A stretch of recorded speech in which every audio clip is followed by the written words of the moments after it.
Welcome back to another bonus feature on the Double Feature podcast. Good morning, afternoon, evening, wherever you are. With me today is our special guest, straight off of the stage scene, uh, featured on the news. Here he is, the Appearing in the man, newspaper, yeah, the man, the myth, the legend himself. Big ups to Danny. Chad. Chad. That is still the funniest thing I've seen, just opening my Insta and seeing a post of just Danny as Chad. And you just sent the Giga Chad meme as well. Bro's a Giga Chad. Yeah. But yeah, so as we mentioned in episode 15, because we're just recording this after, we mentioned in Yeah. that between episode 14 and 15, I was in a show. And I've done a few shows, obviously, like even during the podcast, I've done shows within that time. But this is a bit of a different beast. I was in a production of All Shook Up. It's a musical, it's a jukebox musical with the songs of Elvis Presley. Obviously, big Elvis fan over here. Yeah. So it's kind of right up my alley. But I was very fortunate to have played the lead part. I was Chad, who's the main character in the show. Big up And Chad. I thought, Giga Chad. And I just thought I thought, well, you suggested actually we talk about it on the podcast. I was like, why don't we do a bonus feature? Because it's not really film related. But I just thought it'd be kind of interesting to sort of discuss. It's the beauty of the bonus feature is that stuff that doesn't Yeah, fit in the podcast yeah, goes here. And this is the bonus yeah. feature. But This is a deep dive on one of our main characters on the podcast. yeah, one of the two leads. But no, What he I gets up thought, to outside of the podcast. yeah, I do have a life, you know.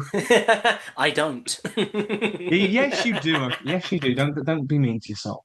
But I do, I obviously do this. I've kept this up. It's been one of the things that has always been a constant in my life. I've always done Amdram, and I always enjoy it. I always have done. But obviously, it's kind of coming like sort of waves and valleys and whatnot. Is that right? Yeah, Peaks and yeah. valleys. Peaks and yeah, yeah. That's what I It's meant. Yeah, like sometimes I won't have enjoyed it as much, and there's other times like this time I've absolutely adored this experience. But I think it's just to talk about, to talk about the experience of it all, and what it's like to be a lead. Because obviously we did that theatre podcast way back. Well, obviously that's our background. That's how we first met through doing Amdram, and I think it's really yeah. interesting just to see, this being a first time experience for me, what it's actually like, and kind of like actually being honest and open about the experience of it. And if there's anybody who is interested in Amdram and wants to kind of go for these things, just things to kind of be mindful of. And when you do go for these things, I think just to have that, just to have this experience, and then you can go for it, or what have you. But yeah, I kind of want you to sort of lead this and kind of guide how we do it. So first off, then, just tell us what's the show about? What's like the kind of Yeah. synopsis, you know? So as I said, this is kind of a thing because a lot of people, I say, a jukebox musical with the songs of Elvis Presley in it, and it was this show originally came out in the mid 2000s, about 2005, at the time when a lot of jukebox musicals like the Jersey Boys, like Mamma Mia. I think We'll Rock You came out around that time, or was that a bit later? But either way, a lot of jukebox musicals where you get the set list of a certain artist and you fit a plot around that. It was a big thing at that time. It didn't really take off as much as some of those other ones. It's a bit of a cult favorite, this one. But that's what a lot of our audience weren't really sure what the show was about. So basically, it's set in this like small little American town in the mid 1950s. Everyone's kind of down in their luck. It's a bit sort of dreary and miserable. And then a certain Chad, he comes along. He's a sort of he's sort of rough and tumble rebel. He's a roving roustabout. That's one of the lines in the show. He's got a song in his soul. He's good with women, and he kind of livens up the town. And everyone starts falling in love with different people, but they also have to kind of deal with the evil mayor, who's again, who's very against all of this, very against all this this deviancy, as she calls it. Yes. But yeah, that's kind of the main plot. It's very much inspired by a lot. It's inspired kind of by a lot of like a lot of weirdly like Shakespeare plays, so stuff like Shakespearean comedies like Twelfth Night or Midsummer Night's Dream, stuff like that. I mean, there's a plot point where to get the attention of Chad, one of the female characters, the female lead Natalie, she disguises as a bloke to be like his mate, and that's kind of a plot kind of lifted from Twelfth Night. And it's kind of like comedy of errors, people falling in love with the wrong people, and it's quite funny. It's very very funny, very heartfelt, and yeah, and the character I play, Chad, I say he's this kind of rough and tumble rebel, this a roving roustabout. He's kind of I always described it as say that Ultra Cup were an Elvis film, a film that Elvis did in the 60s, it'd be the character that he would have played. It Because it's sounds not like because it, definitely. yeah, because it's not Elvis. I wasn't playing Elvis, but he was the character Chad is very much modeled after Elvis. You know, the kind of look, you know, the leather jacket, the guitar, the blue suede shoes, which I have to Oh, hand. we got the props. Yeah, You came I got a prepared. few. I can show a few if you'd like to. But yeah, Absolutely. but you know, it's very much modeled on Elvis. You know, that kind of like cool, womanizing, you know, persona with the great singing voice. That's the part where I had to kind of, you know, um, yeah. No, I'll stop this. But yeah, yeah, that's very much it. So he's very much modeled on Elvis, and that was very interesting because obviously when you play a character, obviously you have to. There's obviously the things you have to do to embody that character. But with Chad as well, there is that additional element of people do expect Elvis. They expect that persona as well. So you have to kind of balance the character, the depth of the character with that persona and like match it. And it's a bit different from your typical a typical character that you might play in a show of any kind. And I just think that was kind of an interesting challenge. Because I didn't want it. I didn't want it to be a stereotypical like Elvis impersonation, like a really shitty. I didn't want it to be like that. I didn't want it to be like that. I'd want it to have a bit more to it than that. So, I mean, Um, you say that you were the lead role in this show, so that must have yeah, been a lot to kind of have to learn with, especially on top of like studies as yes, well. yeah, and But work as well. it sounds like you've coped really well with it. Has this Mm, been like your favorite role kind of in acting? that's Is it got to be up there? definitely, Definitely. it's the top Resounding. for me. I mean, you've got to bear in mind, like before this, the only other principal part I'd ever had in a musical anyway. It was in Legally Blonde, which was earlier this year. I played Warner, who he's obviously one of the principals, but he's not the lead of that show. Elle Woods is the lead of that show. Um, and Warner, he only really has one major song. He's doesn't have loads of dialogue, but it's nowhere near as challenging as Chan is because obviously there's a lot to carry. You know, you have to carry a lead has to carry the entire team forward, like the cast has to carry that forward. And so you have obviously you're on stage a lot of the time. You have a lot of singing to do. And as a baritone, it's very much like it is a baritone role, but it does push at the top of your vocal range. So you've got to look after your voice as well. A lot of honey and hot water does that. So if you're ever singing, like unironically, like that does help. So it's important to look after your voice and whatnot, and don't strain it. And also the dancing, which is something I'm really not. It's something I'm not used to at all. Like I'm not a dancer. I'm really not. But it's having those moves and whatnot, and just you know, it's because I think because you have your dance team, you have a few of the ensemble who are make up your little dance team, and they were fantastic. They really did a lot of heavy lifting in that sense.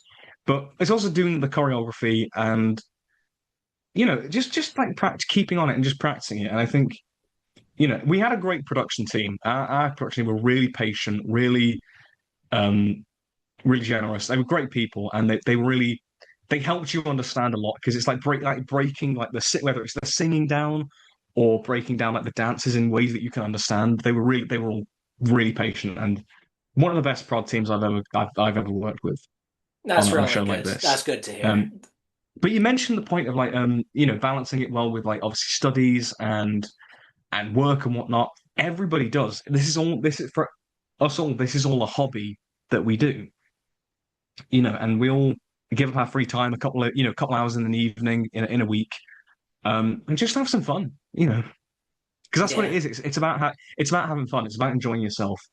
No matter the company that you're with, that's the main thing you need to have is just to enjoy yourself. Yeah. And I certainly have. I can say without that. And there's been plenty of laughs, especially with this show because it's a very comedic show as is. There's been plenty of laughs as well. Yeah, Um, I mean, I can imagine the company you're with really kind of affects how much you enjoy it and can Definitely. really change everything. I remember having a lot of fun with my cast on Annie. We had a lot of Yes. fun in the behind the scenes on that. But it Yeah. really does make things better if you get on well with your people that you're working with. You have like Mhm. great chemistry and whatever. You do, yeah. Yeah, And I it think really does with make a lot of it. and with this company, like this is my first time because with I'll shout them out. It's the little theatre in Donington. It's part of the Shropshire Amdram scene because there's a lot of companies in Shropshire. This is my first time with them, but I have a few of the cast members are close friends of mine, and we have worked together on shows before. But a lot of them, this was my first time meeting them and getting to know a lot of them. And the great thing about it is there's such a wide age range. It's not like school or youth theatre. There's such a because our youngest cast member was 19, so she was younger than me for a bit. But our oldest cast member was a woman in her 80s. Oh, okay. Yeah, and and she had a really bless her, she had a really funny little scene with me about necking. There's a Okay. Okay. Yeah, Wow. there's some naughtiness in this show. There is, but it's having that like age range of like every there's people in like their 20s, 30s, 40s, 50s, and beyond. And there's not like a competition. It's not that you have to kind of fit in because everyone enjoys it. Everyone enjoys Amdram. Otherwise they wouldn't be there. You know, so you all have that common ground, and you find that you connect in so many different ways. And I think that's really brilliant. And but also everyone is really welcoming as well, which for this company as well, which is great. Yeah. Like a lot of the people who are regularly there are very welcoming and just great people to just to spend time with and whatnot. Yeah. Yeah. Well, cool. I want to play a game now. I want to play a game of prop hunt. Show us your Oh, props. Let's see what well, props we've got. I showed you the blue The suedes, blue of course. suedes. Yes. Yeah, blue suede shoes. Yeah, that was one of the numbers, of course. But I worked with all these the whole time, and it was really that was a ball like blue suede was like one of the trickier dance numbers for me. Yeah. Um, Yeah, it was not like a big company number. It was me as Chad, and then you've got Natalie as Ed, and then you've got Dennis, and then you've got a few of the ensemble, but not everybody. It's quite a small scale one, so a lot more eyes on you in this one. So it's kind Yeah. of, and it was very fast paced as well. It's So, but fast. yeah, but we got there. But yeah, a few other props and little bits of. So there's our program. There we go. Oh, lovely. Ultra Cup. A lovely little program. It's really nice little sort of vibe there, all the songs and whatnot. Yeah, this is yeah, really Have we nice. got a I mugshot of also you have, in there by any chance? do you want to see the Let's see the headshots? Very mugshot. well. Let's go. Very well. There we go. Chad, let's go. You twat. Um, I also have into the costume. The opening number is Jailhouse Rock in the show, Okay. and so we all had our own orange T-shirts for it, like cell block. Oh, And we had as nice. well, if you can see the number, we had like a sort of 1960. some. Yeah, I chose that number because I thought it's at that era. But we had somebody who brought in like a stencil set and did like all individual numbers, and it was like really cool Okay. seeing what everyone else had, and that was really fun. Jailhouse Rock was a very vibrant number, and then there's a little thing that they gave me to keep. I could take home in the front of house in the bar.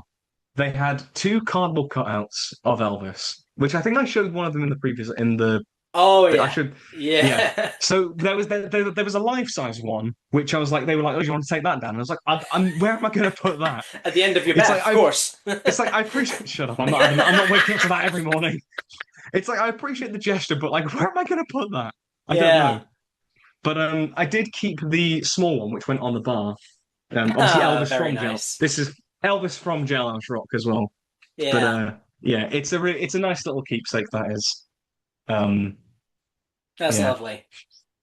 yeah. I guess that could kind of segue into like some of the numbers because there's a lot of, I say, a lot of Elvis songs in there. Oh, I bet mentioned there are, Jailhouse yeah. Rock.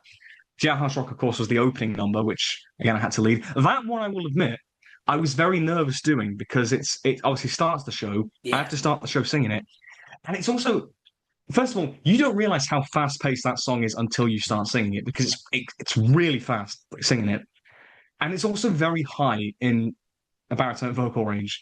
And it's not one of those songs that kind of builds to the high point. You just kind of start off as like the water through a party. You just start off at that level, and you don't let up. You know. So that was always one that I was quite nervous doing. But I got, I think I got there. I mean, I sang it, so You yeah. sang it and you didn't get booed off stage, so we call that a win in the industry. Exactly, yeah. They put up with it. But then from there we've got obviously there's a lot of like Elvis classics like Heartbreak Hotel. Blue Suede Shoes, as I mentioned, Can't Help Falling in Love, Burning Love, Of Ultra course, Cup, of yeah. course, you know. But you've also got some of the more like deep cut songs that aren't as well known, or like kind of the less iconic ones, which is kind of Confidence. nice. Sadly, Oh, that's that didn't disappointing. make the You cut. should have That didn't petitioned make, for them well, to add that in. That's I, the final encore. the show was written like 20 fucking years ago. Uh, I can't, you know. But but they did. Speaking of like the Elvis films, I like because I'm sad and I watch these fucking things. There are a few little like nods. There's in like the dialogue. I mean, so there's I know there's a line when I'm trying to hit on one of the characters and she goes like, "You're mostly marry your cousins around here," and it's like kissing cousins reference. You know, there's some like cheeky little references if you know, you know. But in terms of like the songs, there was some, you know, some of the I'd say the not as well known songs. I think there's really fun ones to kind of, you know, discover and explore. Um, but yeah, yeah. I mean, Come On Everybody, that was one because that's not a very well known Elvis song, but that's kind of one of the big songs of the show. That is the encore number. That one is Okay. Come On Everybody. But that was just like that's just a random song that's in Viva Las Vegas, the film, Mm. and it's one of the staple songs of this show. I think it's kind of because of the show. That's where people probably know that from, less so from B&L's back catalogue, to be honest. Now, what was your Um, favorite number in the show? Which song did you enjoy most performing? And I mean, I have a few favorites for like different reasons, because obviously, like Come On Everybody, very fast. That's probably one of the ones I enjoyed the most to perform because it was a really, like I can say, a really upbeat rock song. Some great. I really enjoyed singing it. It was a really fun one to do. There's some good choreography I got to do as well, and also as well, I get to at one point sort of swing the guitar from around my back and then start sort of playing it, and I really enjoy. It probably sounds really vain, but I really did enjoy it. It was just a really cool kind of no, that is vibe. cool. Yeah. And it was just really fun to do. And I say the encore as well. We got to do that as the encore song and getting everyone on their feet, kind of, clapping along. It's just really fun, and we did have that, which was really good. But there's some other ones as well. Some of the slower ones I love, like Can't Help Falling in Love. That's a big ensemble number that ends Act One, and that was beautiful because it was no dancing in that way. It was just us stood and singing out to the audience, and it was beautiful. And I loved. I mean, it's one of my favorite songs that he did, but I loved singing that with everybody. And if I Can Dream as well, that's again another big company number that I and two of the other characters, Lorraine and Dean, we start it in sort of spotlight in the center stage, and then the lights come on and the whole company's there, and we're all singing it. It's a really powerful song anyway, and it was one that we struggled with, admittedly, like getting timing of it right. But it was like when we got it right, we got it spot on, and it was like it was really you can tell that you've done it right Yeah. and you feel really proud of yourself. There was a few times, and with if I Can Dream, that was why I was really proud that we got right. And Simon, who played Dean, we go backstage before the next scene, and we just be like, we did good, yeah. But then and I just one more, I guess two more favorites. I'm being greedy. Um, so one of the kind of probably the funniest song to do that was just again really fun. Don't Be Cruel. It's a relatively well-known Elvis song, that one. Okay. But that one it's a duet between me and the character Jim, who he's the father of Natalie in the show, and he's trying to like kind of he's like, he's a bit down on his luck, and he's trying to get, like how can I be cool? And so I have to teach him to be cool.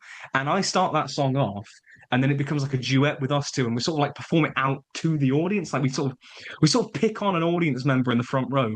And sort of because it's like, I don't want no other love, baby, it's just you I'm thinking of. And we sort of perform it to them in a way. Yeah. And that was always really fun. And Jim, he adds a lot of comedy to that one.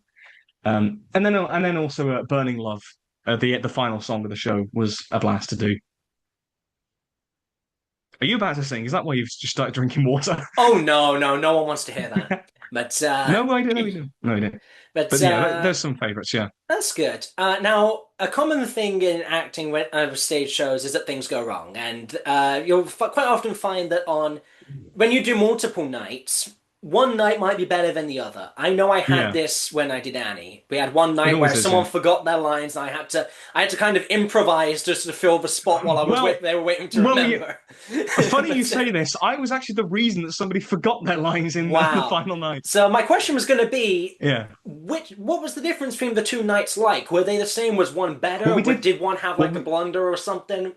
Let's hear that well, we side of did. it. We did three. Well, technically, so we did 3 nights properly. Three nights. We did a.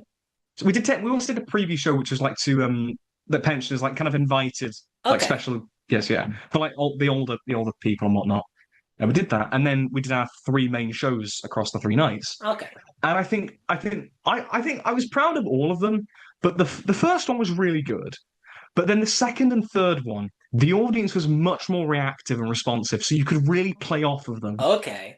a lot more. And it really helped me, I think, especially me, because there are a couple of moments where I do sort of play to the audience a bit. As I say, don't be cruel, kind of that. But also, there's a few lines where there's like a little running gag where I'm like, "Well, I've been with a lot of women," and I like point to someone in the front row as I say, Okay. and kind of, and there's a couple of moments like that throughout the show where I get to sort of play to them in a way. And there were a couple on that Friday and Saturday, which are the final 2 nights. The audience were much more responsive, and they were much more like towards the end. They were really clapping along to the songs and whatnot. Yeah, that really Um, helps.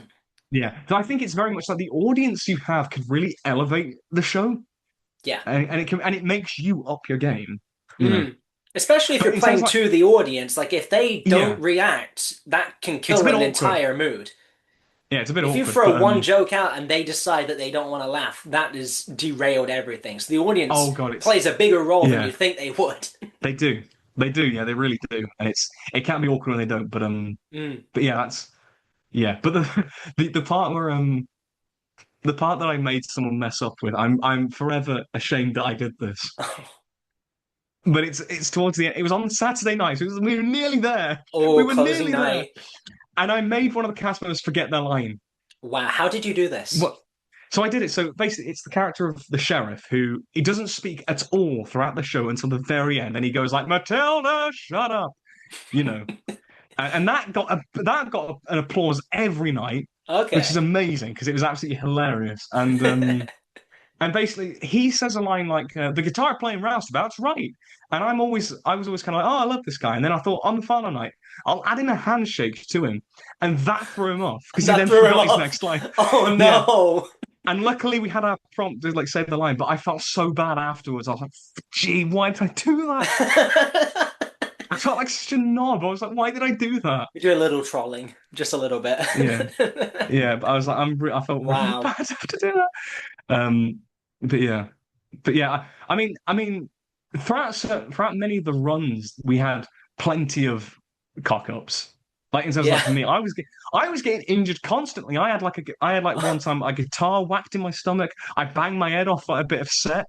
Um, I But nearly walked hey, into the. at least you didn't have I, duct ne tape on your face in this one. I nearly walked into. No, but I had a painted on beard on my face at one point. Oh, okay. Yeah, because Natalie, as disguised as Ed, has like a fake beard. It's like sort of like painted on, and it's a bit where she has like she kisses me and whatnot. And in our early runs, it was like all smudged on me, so it looked like I had a goatee. Imprinted the beard on you. And so I meant to like sing afterwards like a really heartfelt number, and then I just like got a goatee on. But yeah. Wow. It's Oh, and the motorbike as well, oh, because we had a prop motorbike. motorbike. Okay. I think I've got it was only a prop one, don't worry, but it was a Yeah. really good prop. I probably could put a photo actually of it. I'll get some photos actually. I'll send them Yeah, bring me over. some photos. I'll Um, plaster them in. yeah, and I want to also credit as well who took the photos, Lucy, who not only did she work on our tech team and she did great work like lighting and sound and whatnot, but during our dress run she took these amazing photos. I'm gonna send to you to put on. But there's one of me on the bike there, and there was one of them where I think that was a struggle to get the bike round the corner of the wing. I think I did bang into the wall. I think I tore a bit of the fucking wallpaper off at one. No way. Yeah, I'm a Wow. fucking liability. I'm a liability in these shows. I really am. But yeah, But yeah, no, shout out to you and your whole crew. And yeah, yeah, shout out photographer. We're gonna plaster some photos yeah. in. And But I'll also make sure to like link Lucy in the description as well. Her photography page as well because she got that. So I'll be sure oh to yeah, link do that. that. Send me the Yeah. link. But yeah, yeah, you'll if be that's able to obviously edit all the that because you can access yeah, you oh can yeah, edit yeah, that I in. can, But yeah. yeah, I'll be that's doing that, yeah. yeah. It sounds like you've had a really good show It was here. really it was really fun. I do want to this is nobody's fault, I should say. This is purely just because of me and how I am. But I should also say it's not all like obviously if you are a lead part, I think I want to kind of make it clear to anyone who wants to do that and like absolutely go for it if you want to, if you're into that, go for it. But I think it's important to know that when you get cast a lead part, it isn't just all smooth sailing, everything's hunky dory. Like it's challenging. You have to work hard.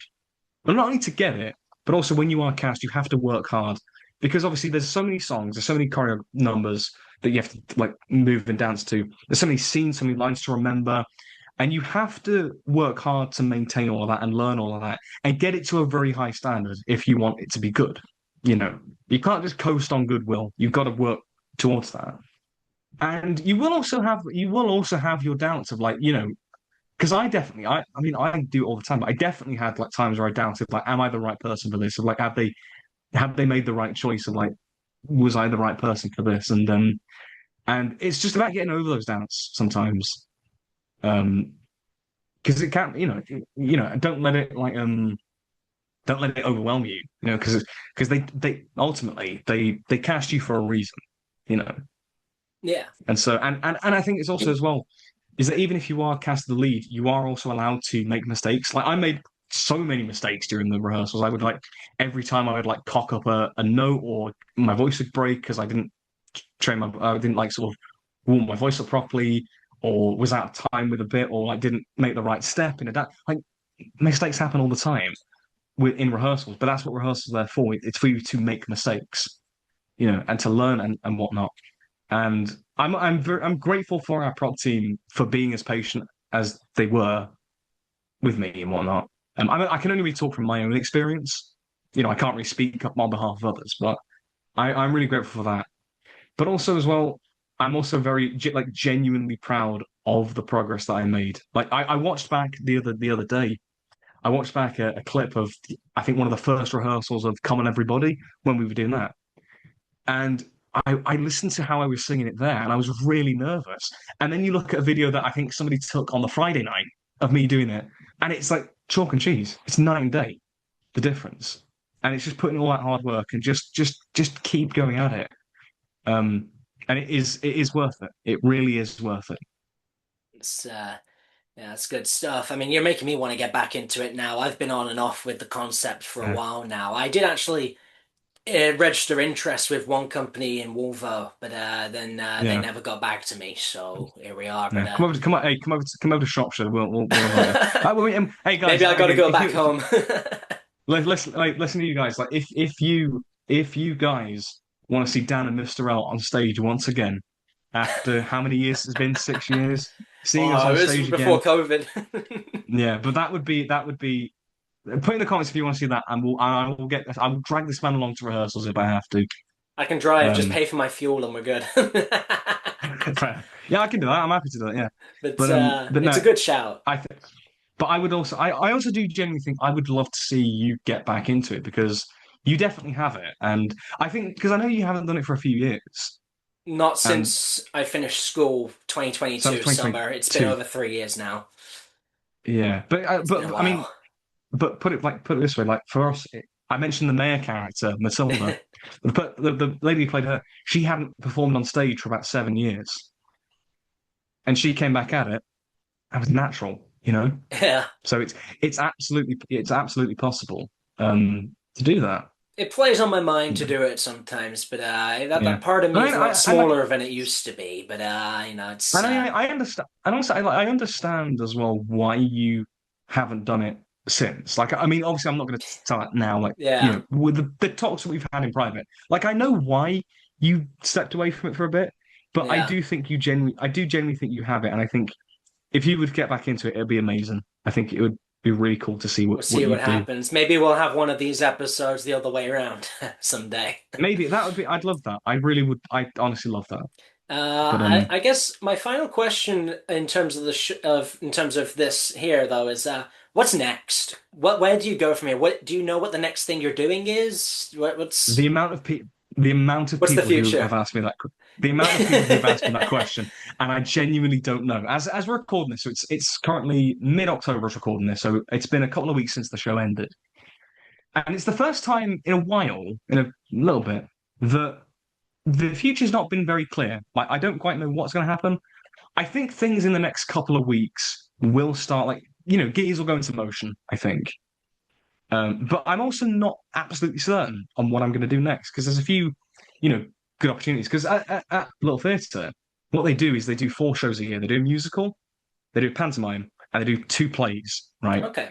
And it's been really interesting learning like that basically the profits from the musical and the panto each year will always cover the costs for the plays. Because if your headline show was 1 play, that's not going to sell. That's just the world we live in. That just Yeah. doesn't sell anymore as much. But to have, shows like this, which, definitely do make more of a profit, because these are like sellout shows, these are, Yeah. that allow you to do the more niche stuff, allow you to pursue these different and more interesting projects. Not interesting, but like, things that are a Yeah. little bit different, a little bit out there beyond the mainstream. I think that's really good, and it gives so many other people a chance to do stuff as well. Particularly a lot of the older performers. Like I mentioned, the member of our cast who was in her 80s. The previous show there was a play, and she was the lead in it. So it's like this gives people like her a chance to lead Yeah. a show. And Yeah. not, and not, I don't mean that in like a piss take away, like genuinely, like because obviously, not every show can. I couldn't do. I couldn't. I mean, it There's makes certain shows that sense I though, could. because like Yeah, I couldn't lead a musical, but I can maybe lead but a not play. It's different maybe. things. It gives Yeah, people different exactly. Yeah, spotlights and whatever. exactly. Yeah. But Um, you'll have to let me know it's what just happens next. yeah. I missed your All Shook Up, but hopefully, if you know what's next and you know dates, I might be able to make it to your next show. Because this We'll have previous a one look. was just after I started driving. I would not have been able to drive to Shropshire myself or whatever. Yeah, But that's fair. like, and I've been pretty busy lately. But hopefully next one, I maybe I could try and get down there. We could see. We'll see what happens. We could have a live episode, Live an episode, in-person yeah. episode. We could do that on the stage. Yeah, it'd be That's the pretty next cool. show. That's the next show. It's the double feature Christmas We're gonna special. spotlight and review this show. Yeah, we're just gonna like do a running comment. We're gonna be like the show goes on, and we're just like in the corner, just doing like a running commentary the whole time. Yeah. Yeah, but But yeah, this has been good though. It's been yeah. really interesting to hear about this. It sounds like you had a wonderful Mhm. time. I did. I genuinely did. I am genuinely proud. And you know me, like I don't speak that highly of myself generally. Like I just don't. You know. Yeah. But this is a show that I've genuinely been proud of, and I've been proud of my contribution to it. But also not that is not to discredit everybody else in this show who are Of course, it's always a absolutely team incredible. event, It's always a Exactly. team thing. Many of them arguably better than me. They are fantastic. They are what they do. And very regularly, like throughout rehearsals, they've always, a lot of them really go above and beyond in terms of like what they do on stage. And it's like it always inspires me to take that one step beyond in a sense and really up my game and such. And it's been amazing. And it has kind of felt almost like the culmination of a lot of what I've done over the years. You know, it's weird thinking back actually to when we did that original theatre podcast. I know we keep mentioning Yeah, that, that but was I, a long I time think what ago. I think what's interesting because when we were doing that, it was my final 2 shows. I was working on my final school show and my final show at my old group before I moved over to where I am now. Like fully moved over, I mean. And I didn't say it at the time because I didn't want to kind of like shit talk what was going on at the current time. I'd rather do that retrospectively. But I flat out wasn't enjoying those shows. And I did feel a bit kind of left out. I just didn't feel like I clicked anymore. I just felt like I was kind of just in the corner doing my own thing. Didn't really feel like I belonged. And now I do with all these guys, That's good. which I'm grateful for. Not just for like the whole like getting a lead part. That couldn't. I don't care. No, as I don't care.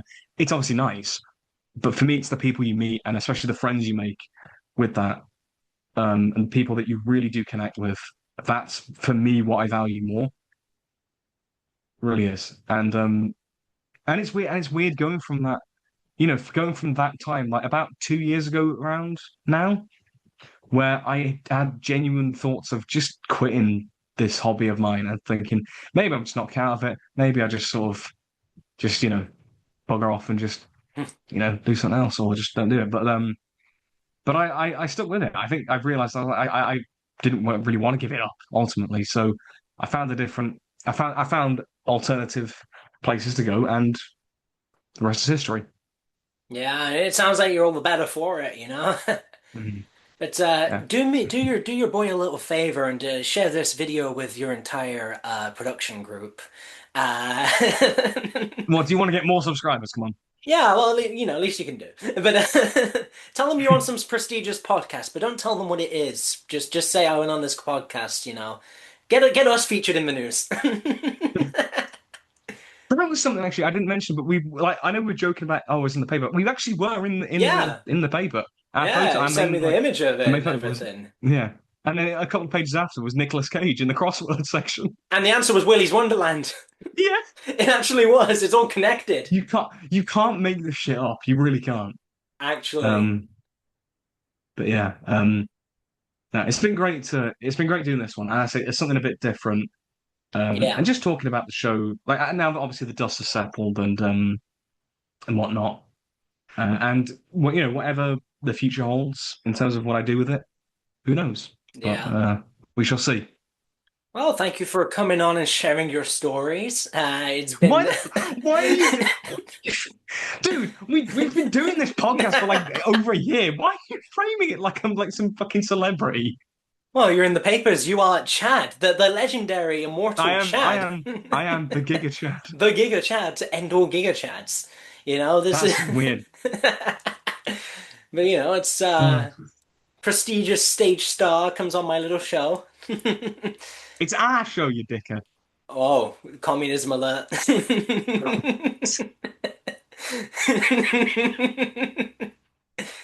Last I Complete checked, it was my comedy. channel. But Well, shared I thought we now. were cut. It's shared We're now. sharing that, yeah. Yes, new See, times. But it's been yeah. really good to have this. A problem shared is a problem halved.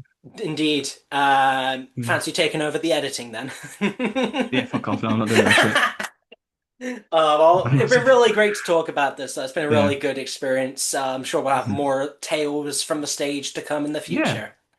yeah. I'm really glad. I was really happy to like talk about this and just actually really discuss it because that's the thing. I think if you that's one final thing I'll say is that it doesn't have to be like Amdram, but it can be anything. It can be the podcast that we do. It can be just any sort of hobby that you have, or any sort of kind of creative like project that you're doing, or any sort of hobby that you do in that sort of way. Be passionate about it. Like share it about with people. Like share what you do with other people because you do. I think there's a fear that you'll be seen as a bit kind of weird and nerdy and a bit cringy. Honestly, not like people that I've talked about the podcast with, or like during the show week, I was showing clips of podcasts. People were like, "Oh, it's really cool that you do that." And it's like share what you're passionate about with other people, and don't feel like you have to underplay it. It's like, oh, yeah, I do a podcast, or like, oh, I do acting. Like, be proud of that because people genuinely do. People genuinely do admire that. If people have these hobbies that they do, Yeah. I think it's important, yeah, to not be ashamed of it and to really just like embrace that because it'll do the world of good. So, yeah. I would like to ask one thing of you to wrap this episode up in the little time we have left. I would like you to end the episode in character as Chad. Well, okay. Oh, I am a little bit rusty right now, but any of the ladies watching and the fellas, make sure like and subscribe to what's his name, Mr. L, this funny looking little man. Only you'll get that. Only they'll get that reference. Um, comment what do you think? Even you, Miss Sandra. And well, until next time, thank you very much. Take care. What the hell? Brilliant. Thank you for watching, guys, and see you in the next And the one. Oscar goes to. Chad.